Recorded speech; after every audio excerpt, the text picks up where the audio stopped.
A lot of people that want to believe that Stadia is going out of business. They're heading towards a full white label affair. Stadia keeps making it harder for those folks to maintain those lines. See as wow, Stadia hits the JRPG jackpot with the latest game news. Oh my. New SDO Daily, baby. Let's get into it. Stay sick cause I follow my gut. They say I was pushing my luck. I'ma push me a matte all black truck. Oh, I'm not sorry.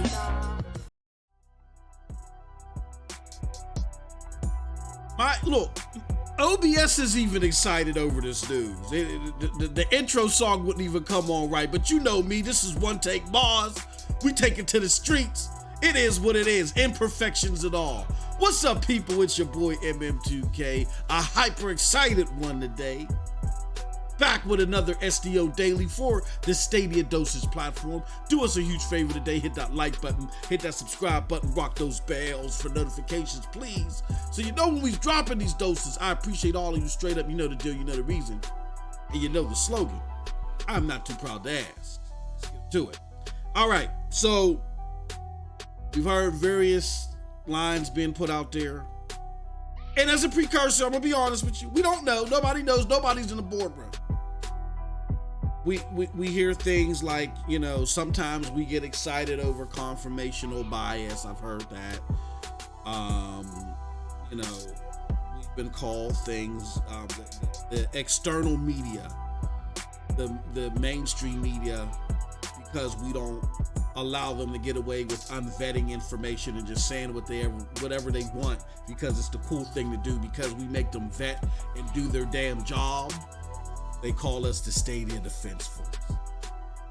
Then there's rumblings internally, externally about this being a white label affair. You know, as far as what Stadia is looking to do, they're just winding down contracts. These are games that are coming for the next 55 to 89 months. You can never tell what Stadia is going to do, right? But as these games start to come out and the way they start to come out comes to fruition, Outriders goes from being launched later to now day and date. Resident Evil now coming with the premiere bundle, and Resident Evil 7 being a premiere game when there was no talk about Resident Evil Village prior. There wasn't even a damn logo.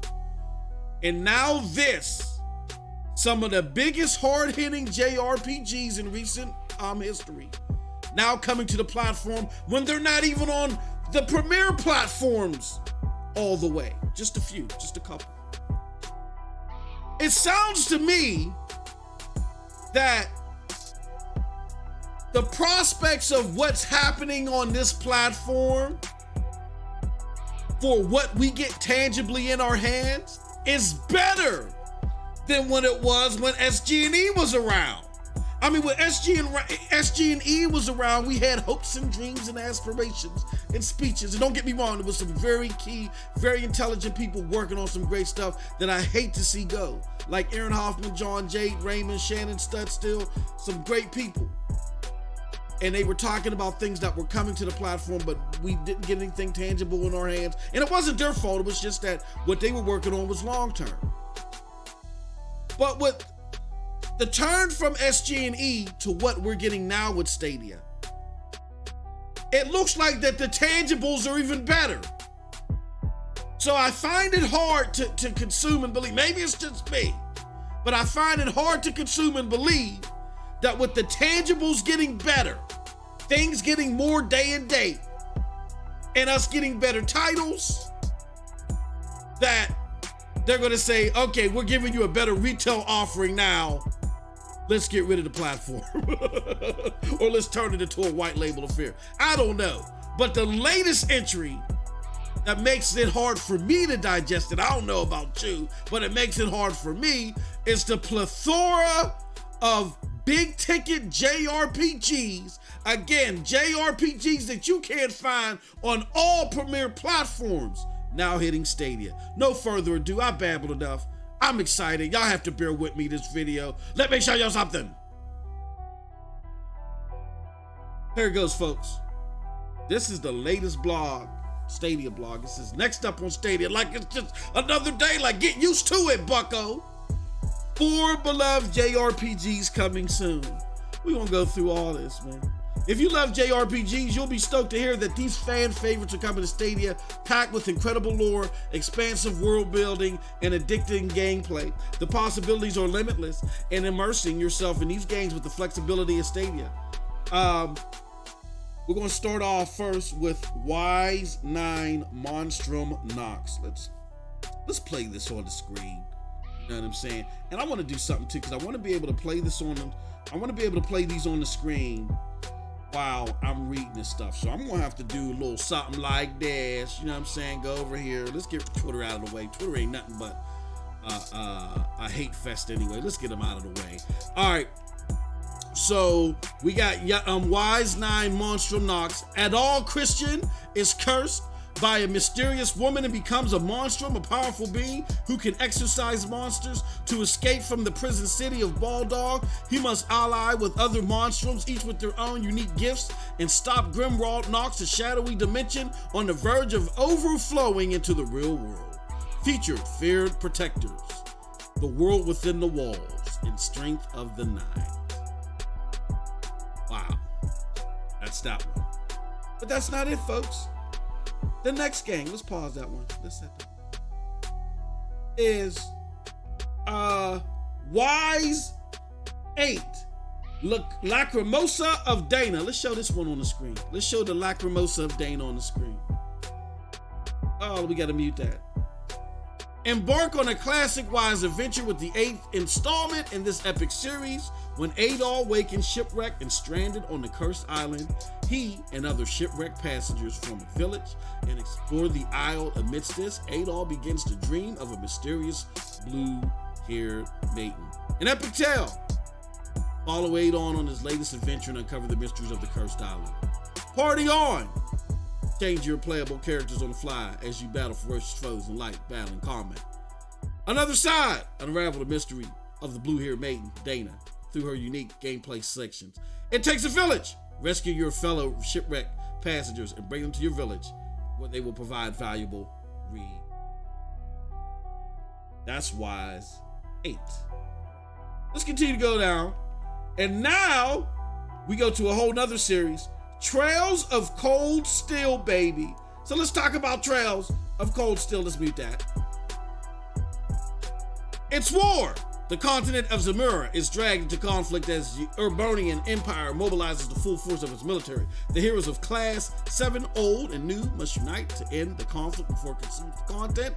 The ultimate class reunion, battle most refined, pursuits of war weary, and epic battles.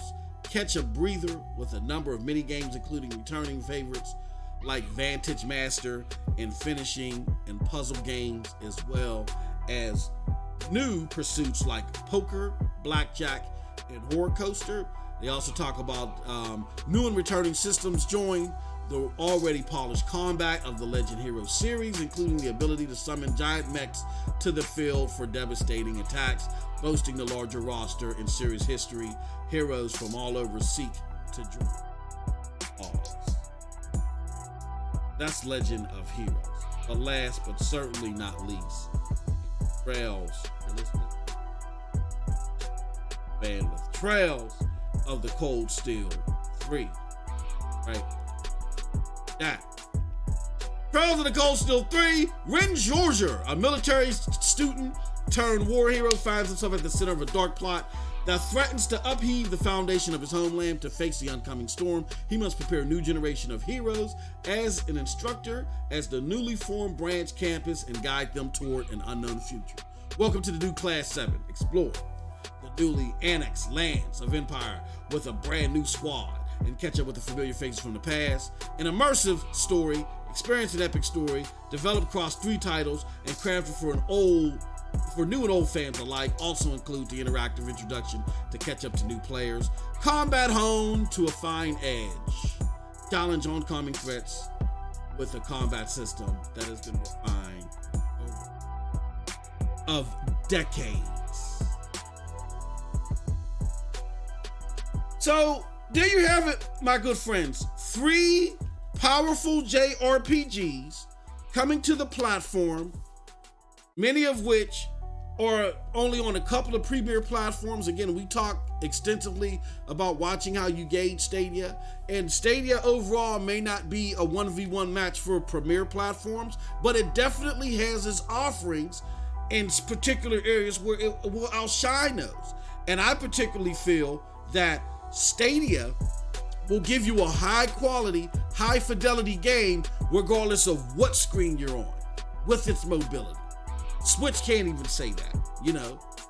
So for those that cannot access these systems, either because you're financially hamstrung or you just don't have the time to sit there and click on Walmart.com, Stadia day by day is growing to be a good choice, maybe even a second choice for a premier platform people, and a definitive choice for those that maybe felt exiled from gaming because of the comfortability, the lack of it rather, and the you know what I'm saying, that the lack of being able to get in at a low entry cost. Stadia definitely has something for you. And this just adds to that, because playing JRPGs on any screen definitely helps the platform shine. And with that said, that's it from your boy MM2K. Let me know what you think about all this in the comment section below, because like I always say, I'm curious what I think. But if you did like what I had to say, check out the links below to follow me. They'll lead you to the Broadband Bullies, PNTS Network, Hard Knock Digital Culture, and yes, the Stadia Dosage. With that said, have a wonderful gaming day. Peace!